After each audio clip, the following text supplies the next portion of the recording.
This helmet right here, I can guarantee this helmet has never been placed on this shelf by itself. And if it has, it did not earn it like it did tonight. We just had to go live with this one. It's way too late. Way too late on the East Coast, but we just had to go live with this one. Appreciate you all being here at the Voice of College Football. Stanford completed the greatest comeback in the history of the school, dating back to the 1890s. Colorado just completed its biggest collapse in school history. It all happened in one game. Stanford 46, Colorado 43 in overtime. Take a deep breath if you took this one in. And for many of us, you may have just taken in the beginning of the game and then you missed the rest of the game because you didn't believe or were not in communication to know, hey, this one is worth watching. Or maybe you didn't take this one in and then you found out about it late. For me, it was, okay, Stanford, Colorado, Power 5 game. I'll flip it on, watch the game. Got to 14-0. I started to lose interest, 21-0, 22-0. I believe they actually went for 2. Okay, I'm done. Fresno State and Utah State are playing. Let's go over there and check out a nice little finish there, which would have been the finish of the night on any normal college football Friday night. And then, okay, well, I'm talking on the phone and okay, that's right. Colorado, Stanford. Okay, 29-6. I'll just leave it on. Got things to do. And we all witnessed it. 29-0 at halftime, Colorado. And it pretty much went at that point the way I expected. Colorado was only a 12.5-point favorite, but still, hey, 29-0 shocked no one. Stanford has been largely awful this year. They beat Hawaii. They lost 4 consecutive games, mostly blowouts. They did give Arizona a big scare, 21-20, but it's Stanford. Stanford is one of the teams that is and has become in recent years, and it's signified on our chat here on pretty much a nightly basis, one of the jokes of college football. Stanford, people well, nobody goes to the games and they suck now. But Stanford, and against this offense, Stanford continually shut them down in the second half over and over and over again. I started to catch some interest when Colorado or Stanford hit for a 97-yard touchdown on a slant and go and gone. And I went, oh, well, they're within 2 touchdowns. They're within 2. And I started to pay attention. And wow. We all got familiar with Stanford football tonight for the first time in since 2017 that it's mattered. Oh my goodness. And so packed house at Colorado. They've played in front of 7 sellouts, home and road, every game this year. And of course, the place was packed, rocking. We're crushing Stanford. We're back in the win column. After Colorado, of course, every time they've been in a close game this year, they've been the one to show the poise. They've been the one to come back. They came back on Colorado State down 2 scores in the fourth quarter. They traded punches back and forth on that initial weekend against TCU, and they pulled it out 45-42 late. And then this Arizona State game last weekend, they were down late. They pulled it out with a late touchdown and had the long pass down the left sideline. But tonight, it was Stanford that played in the clutch. What in the world was going through their minds down 29-0 at half? We heard from the head coach, Troy Taylor. We heard from the newest star to college football. Let me get his name right. He's one Alec Amanor. 13 catches, 294 yards, and 3 touchdowns. 294 yards receiving. That's amazing. That's incredible. That's a Stanford receiving record. 294 yards receiving. They were all in the second half into overtime. Just an amazing game. And again, I know it's not the fun, flashy, sexy part of it, but the defense to continue to hold and hold and hold and shut out Colorado until fairly late in the game when Stanford got close within 3 points. And then Colorado responded with a touchdown. And at that point, 10-point lead at home, 7 or 8 minutes left to play. It's probably over, but no, Stanford came back. And yes, the first half belonged to Shedeur Sanders, 400 yards passing, 5 touchdowns. Shedeur Sanders on the ground led the anemic Colorado rushing attack with 37 yards. Dylan Edwards with 33. Travis Hunter, let's remember, maybe the best athlete in the country, made his comeback. I don't know if he played against Arizona State, so I don't want to get that incorrect. I know that there was talk this week about limiting his action, so I don't believe he played against Arizona State because Deion spoke to Travis Hunter's availability in this game and how much he would play on either side of the ball, and he was on a pitch count. Well, the pitch count on offense was 13 catches for a $140 and 2 touchdowns. Xavier Weaver had a huge day, 7 catches for a $124 and 2 touchdowns. Jimmy Horn, 5 for 60. And they scored that touchdown 36-26. How about this Stanford quarterback? Ashton Daniels hit on 27 of 45. Again, slow start. Stats were awful at halftime. 396 yards and 4 touchdowns. All of that meant anything in the second half. And in overtime, Ashton Daniels on the ground for Stanford had 39 yards. My goodness, this was such a breathtaking game. I can't even talk. We appreciate you all being here at the Voice of College Football. And you know what we do here at the Voice of College Football. We cover the sport. And it's the shortest season in all of major sports. So when something happens, we got to be here. We're here. And we're here with all of you. So, yeah, the real Hayden ain't fall asleep right away after watching this incredible game. Moonbot, howdy, GBR from Denver. GBR with a week off. Nebraska will not lose this weekend. Deion Sanders press conference, according to Ralph Wolf. Our players played like that's why we lost. At least give Stanford credit. Deion Sanders was not happy with the effort against Arizona State last week. And I got to think that he kicked him in the rear end this weekend. They came out, bam, on fire on Friday night. Credit Stanford, of course, but human nature 29-0, knowing Stanford is Stanford. Colorado did not go up 29-0 on USC.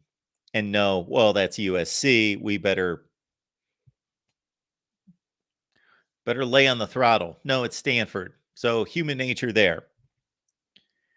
Man, yes, rest in peace on the Colorado season, I guess. But still, man, you got to credit this team for coming back against Colorado State, TCU, Arizona State. Big wins for them in those games. And they're 4-3, much, much better than we anticipated. But man, this is all about Stanford. This is Stanford's night on a night when who showed up to watch Stanford play football tonight? Whatever the TV viewing audience, the streaming audience, it can be 99.9% credited to Deion Sanders in Colorado. Of course, they of the 10 million watching the Colorado State game. Nobody watches Colorado State play. Not 10 million people don't. 4 million watch them play Michigan, and that is through the roof for them. So everybody watching the Buffs on this night. Now, the shine's been taken off by Oregon, certainly by USC as well. So the shine not quite as glaring as it was a few weeks ago, but they let us know at the beginning of the broadcast and throughout the broadcast, all the celebs that showed up, throughout the season and tonight. I'm guessing that guest list is diminishing by the week. However, yes, I don't know that we can rest in peace to the Colorado season. They're still playing for a bowl game. They still have much to say, but they did not expect to lose this one. Stanford came in at 1-4, 0-3 in the Pac-12. The real Hayden, anyone with an IQ over 50. Is that our audience? Is that me? Can we count ourselves over 50? I think I'm around a 53. Unreal, Alex. Where are we? Pac-12 Pilgrim after dark Friday night. What could go wrong? What could go wrong? Ralph Wolf, I said on the Pac-12 show last night, Stanford wins 47-45. Well, that was a horrible pick. You missed it.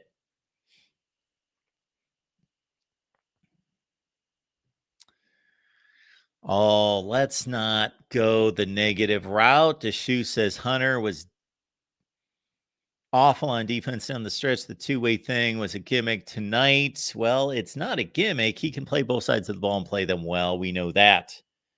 He's not going to have a great night every night. Oh, and I hope I'm getting his name correct on the pronunciation, and I should after how many times it was pronounced tonight. Manor, something like that. Yeah. That last touchdown that he scored, the the wraparound. We've seen that done a couple times in the history of football.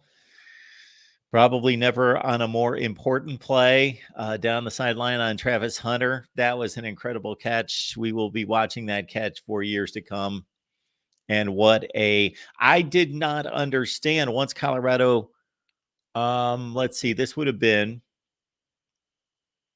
on the second possession of overtime. Colorado scored on the first possession. The second time they got the football, and they had a first and goal at the 1.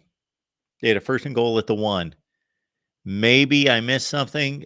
I don't think there was a penalty to back them up. Maybe there was. I'll have to look that up in play-by-play. But the next thing I knew is that Shadur Sanders was backing up and had nowhere to throw, and they put the heat on him, and they were just about to bring him down, and he chucked that ball to the end zone, and it was picked off by, I want to give some credit here, interception by Alakai Gilman for Stanford. And so that set up the game winner. Welcome to the ACC, Stanford. Travis Hunter targeted 23 times as a wide receiver and had to cover a guy that got 19 targets. Yes, a lot of traffic. Yeah, 300 receiving yards, 294, all in the second half and overtime. Man, this is just fun college football. The guy's a dog. I don't know what he was doing coming into this game. Nobody watches Stanford football anymore. See, when have I watched Stanford play any football? I have not seen them play at all this year. Nothing. Zero. Eli Manor came into this game 15 catches on the season, 207 yards, 1 touchdown. He became a star tonight, and maybe he's a flash in the pan. Maybe this is it. Maybe this is his one shining moment. He caught 3 passes against Oregon and 4 passes against Arizona and 4 passes against Sacramento State and a pass against USC. No. Had the 1 touchdown against Sacramento State.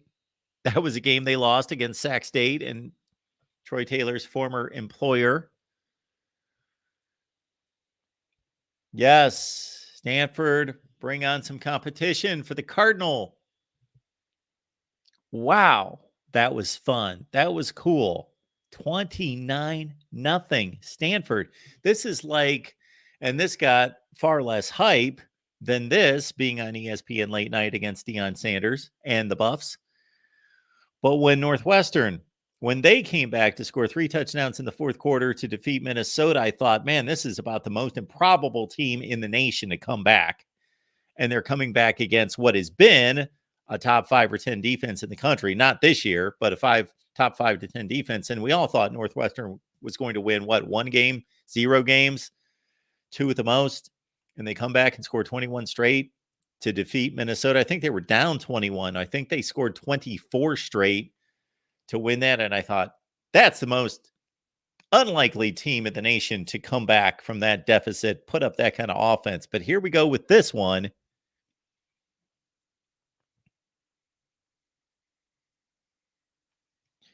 As Seth lets us know right here, Stanford outscored Colorado 36-7 in the second half regulation to take it to overtime.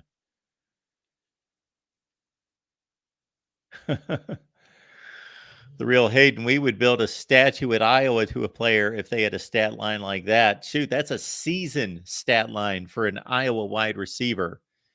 Are there any Iowa wide receivers that have 294 yards receiving after 6 games? I don't think so. Oh, man, that was a fun game. That was a fun game. I just had to share it with all of you. Yes, Corey, thank you so much for chiming in. This is not about Iowa. This is about the Stanford comeback on Nebraska. I was thinking, hey, I should probably do a Colorado instant analysis, knowing that, of course, they're going to win this game and they're probably going to win by a lot. And I'll probably just have to watch the first half. And then I'll put together some stats and whatever happened, a little storyline about who the Buffs are going to face next. And we'll do a little instant analysis because people want to see what Colorado's doing and all of that. So, no, this upset the entire night. Yes, David, I did at 29-0, but fortunately for me, there was another game on, and I had reminders that, hey, it was getting closer. It was getting closer, so I checked back in.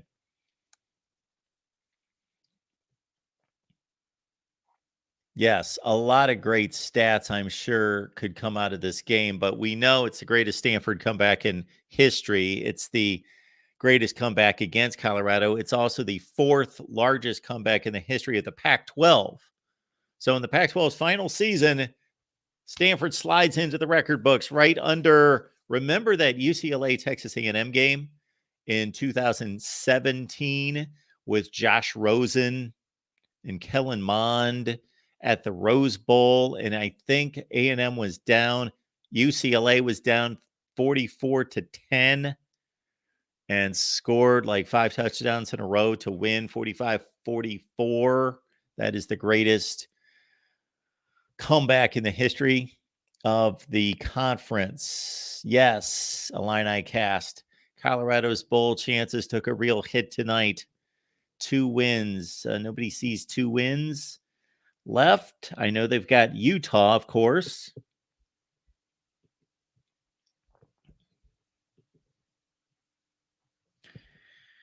So Colorado plays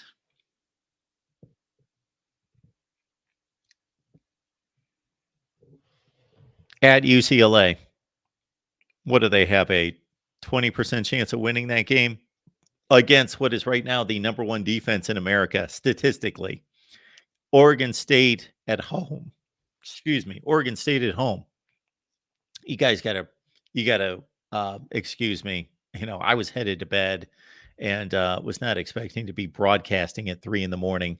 Arizona, Washington State, Utah. Can they win 2 of those 5? Of course they can. But that's a tough stretch. That is a tough stretch. All of those teams are better than Colorado. They've got to win against Arizona for sure. And then the other most likely win, I guess, Oregon State's at home. But that's not it. It's probably at the Rose Bowl against UCLA, or it's at Washington State. Or they're all better teams than Colorado. You're right, Illini cast. This was the one that they needed to win, most likely to go bowling, because it's just going to keep falling off the cliff record-wise for them.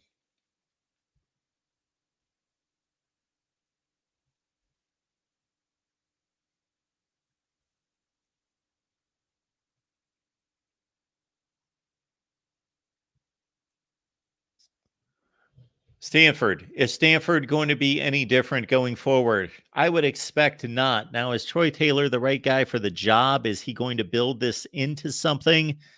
I don't know. I know very little about the guy except for he really tore it up at Sac State. Like incredible records, 90 plus winning percentage, just incredible. There, Stanford, they are just 2-4. They've got a lot of work to do to get to a bowl game. They themselves have UCLA coming up next week. They've got Washington State, Oregon State, Cal, and Notre Dame. Oh, that's a brutal stretch. So, man, this is probably their season. This is probably their feel-good night. And this is for a team that's probably going to finish 3-9, maybe 2-10. They can look back and say, hey, on that magical night against Deion Sanders and the team everybody was talking about across the nation, they had us down 29-0 on national TV, everybody watching on ESPN. And we came back and we posted the largest comeback in school history, even though we went 3-9.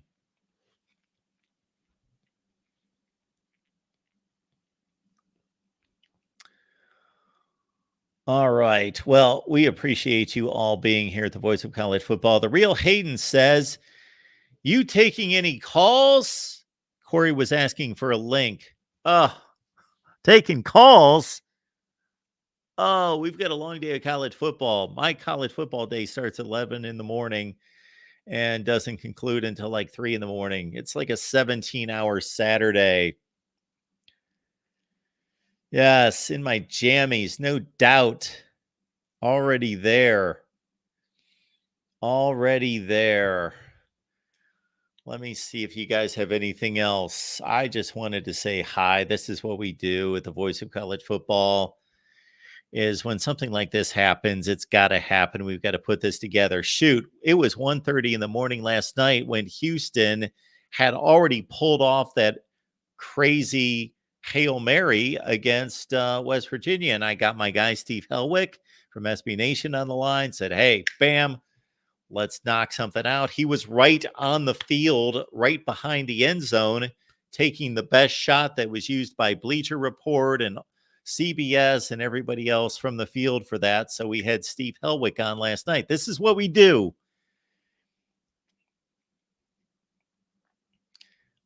This is one of the reasons why we say lock it in with us. We're not perfect. We don't nail it all the time. We get things wrong from time to time, but we do our best. And we all together are the voice of college football.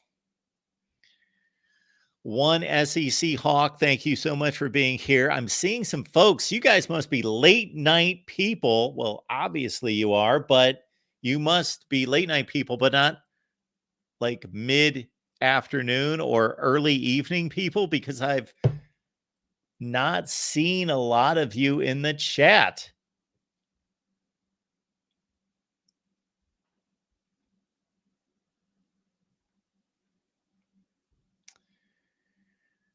You know, I don't have a whole lot more to say about this thing. I really don't. I just had to address it. I can't really analyze the football because I wasn't paying close attention.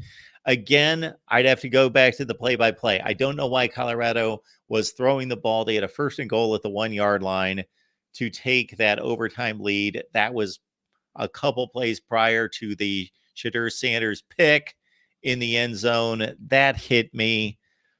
Corey Brad and myself, we were on the phone talking about the 2-point attempts by Stanford. I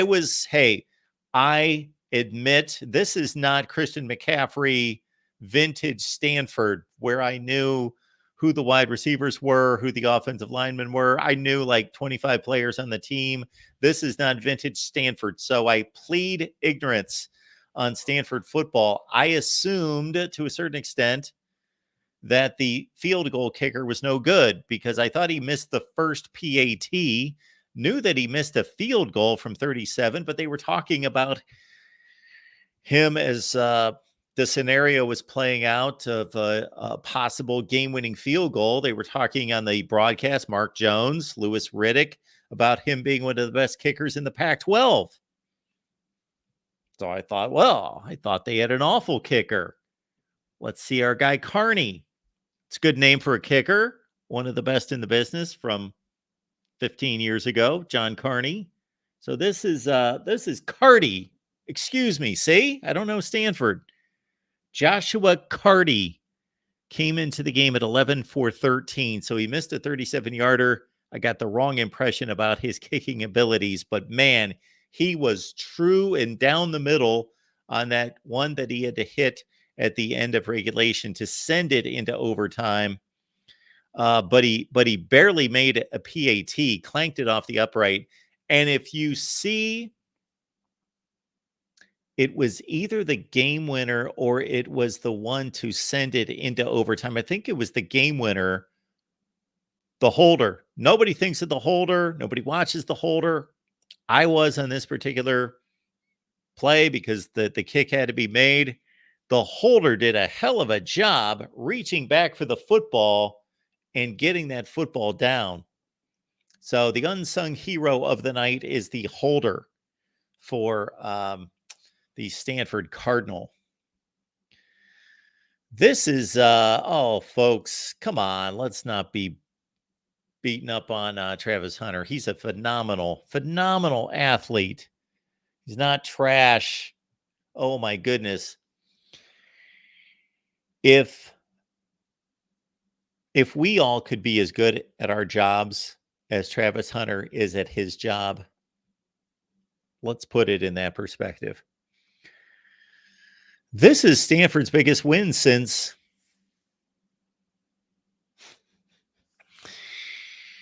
they've been terrible since 2018. 2018 was their last bowl team. They started to get really awful in 2019. 2018 was their last bowl team.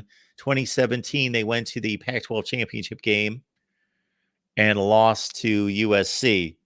This is probably their biggest win since 2017. And is it going to turn out to be a big win? Like it's going to propel them into something bigger, better? Well, not record-wise. They're not going to a bowl game. They're 2-4. I just read off the schedule. They're horrible. And, well, they're not horrible. Stanford, you have earned the right to not be called horrible the rest of the season. Well, at least for another week. So my apologies to the Cardinal. I washed my mouth out with soap for calling you horrible on this night. You were phenomenal. Okay, my point is, how big is this win in terms of nuts and bolts, adding up to meaningful wins to get somewhere in the postseason or do something? It's probably not that meaningful. It was all about watching and embracing the night of football. It was about embracing the competition, the story, the comeback, and with all the spotlight, all the attention, all the focus on Dion and Shadur and Shiloh and the Buffs and Boulder and gold chains everywhere and gold headphones and all of that, headsets, that, Stanford was a sideshow. Stanford was just a role player in this. They were just a supporting actor in this, but they stole the show. Stanford came in and stole the show, and they did it on the road in a hostile environment, huge crowd in Boulder, raucous crowd. I understand many of them left at halftime up 29-0, probably hitting the town on a Friday night in Boulder, celebrating the win. So credit Stanford. This is their night. They haven't had one of these in so long. So congratulations, Stanford Cardinal. At least for another 12 hours or so, you are going to receive the royal treatment here at the Voice of College Football. Troy Taylor, I'm sure you're watching. You can be proud. Quinn Kesnick said to Troy Taylor after the game, after he was asking him, how did you do it? What did you say to the team at halftime and all of those things? He said, Well, coach, I got to say, I expected you to be more glad about this uh, because you could tell he was elated. He was proud, but he's just not an outspoken man. He didn't appear to be. I've never heard him talk before. I have to admit, from time to time during this off season, when I've had to reference Stanford football, I've gone back and been like, who's that guy that they hired? Who? Troy Taylor. Got it. He will forever be etched in the history of Stanford football. If he never wins another game, he's got this one. He's got this night. He took down Dion. All right, folks. Appreciate you all being here. Let's talk about waist downs. No, let's not talk about waist downs. We can do that another time. I know that there was a waist down that was cited by the announcers during the Utah State Fresno State game. So I clicked that one on because it was 29-0. As expected, Stanford was getting crushed. And so I thought, well, Fresno State and Utah State, it's like a 3-point game early fourth quarter. And bam, Utah State took a shot on 2nd and 1. And lo and behold, they scored a touchdown. No, they picked up like a 40-yard play. That's what it was. No touchdown, but they got a 40-yard play on a 2nd and 1. And the announcer, whom I would credit if I knew who it was on CBS Sportsnet, said that's what most offensive coordinators in college football are looking for on a waist down, is looking to take a shot, capitalize, get a big play. And I had to, for Corey, I had to put that up on Twitter.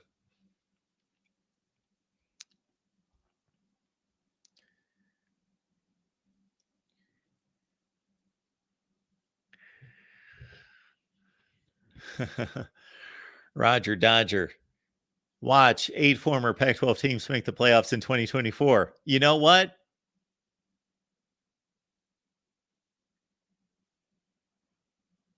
Eight's a little strong, but I get your point.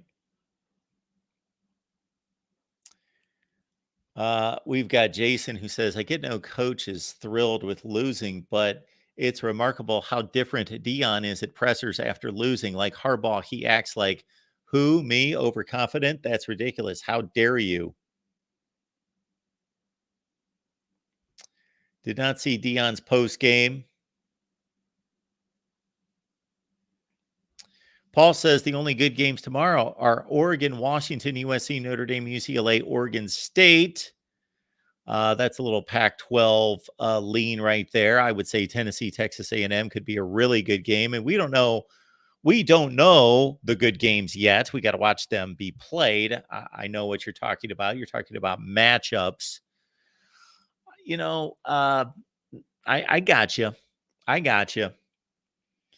Although I'm going to be watching Iowa and Wisconsin. And if you want to see what I'm going to be watching, I posted a video hours ago looking at the TV schedule on Saturday.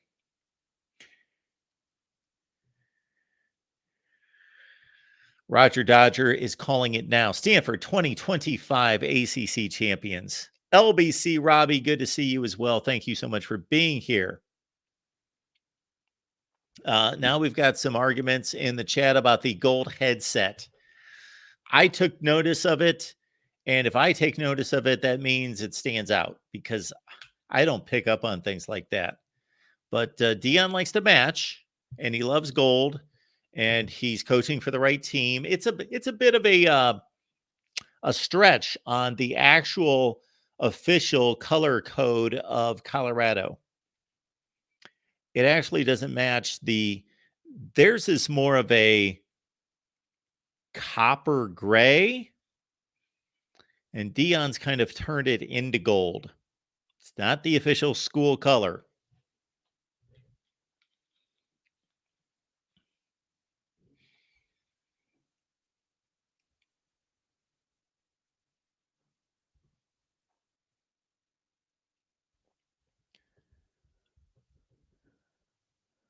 Folks, I believe we have done some damage, and we appreciate everyone being here. I did a call-in show tonight at normal hours.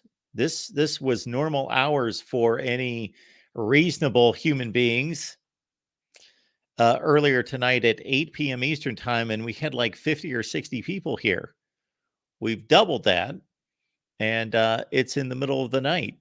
So I know you folks are out there, and I get a request from time to time to be up this late and at 'em. Well, I am always up this late, but to be up and at 'em and broadcasting this late, which we used to do all the time, of course, here at the Voice of College Football. It used to be nothing for us to be here at 3 in the morning.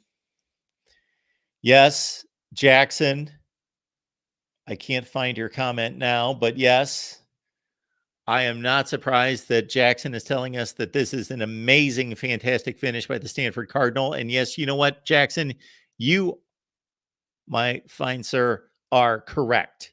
You nailed it. Amazing and fantastic finish. For all the times that I call you on that phrase, you killed it this time. Georgia Reload, appreciate you being here, the voice of college football. I can't wait for the boom. Would the boom be the boom? Would the boom, the boom? Is the boom Georgia laying the boom on Vandy tomorrow? What is that? The boom. Can't wait for the boom. Please explain. The real Hayden, did we read this? You taking in any calls? Corey was asking for a link. No, I think we are short-lived here. We appreciate everyone being here. If you are just joining the stream, you know what you can do. Watch the rest of the stream. We've been on for 40 minutes. Just all you need to do is go to the beginning of the stream, watch what you missed, be here tomorrow. We'll have instant analysis all day on Saturday. And this is Saturday, later today, instant analysis. Our aim is to do 2 games after the noon Eastern time windows. My thought process is so far behind right now. I'm like, I am tapped out. So, noon Eastern time games. We try to watch 2 games at the same time and deliver 2 instant analysis. 3:30, the same thing. The challenge there is that by the time I get done with the noon analysis, the 3:30 games are at about halftime. So, but anyway, watch 3:30 games, instant analysis, 2 primetime games, instant analysis, and then meet back here with all of you after all the games. All of you that miss out on Saturday nights, this is what we do every Saturday night after the primetime games. It's much earlier. So you should join us on Saturday nights after the primetime games, right around 11 to 11:30 is when we start, and we take your calls. So the real Hayden, you should be happy about that. We will take your calls after the primetime games on Saturday night. All right. Georgia Reload says the boom comes in the playoffs. The boom will come in the playoffs. Appreciate the warning. Corey, appreciate you. Thanks for being here. Everybody catch Corey after the game. That can be over on Corey's channel or at the Voice of College Football Iowa. So we simulcast that, and Corey delivers the post game right after Iowa, Wisconsin for the lead in the Big Ten Western Division. And I know technically there are other teams that could be tied, but this is the most important game in the Big Ten West.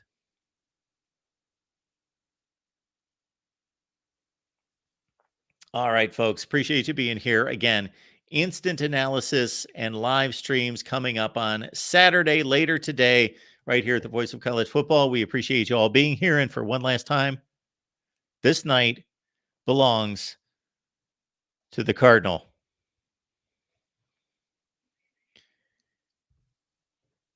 And thank you, sir. Good night.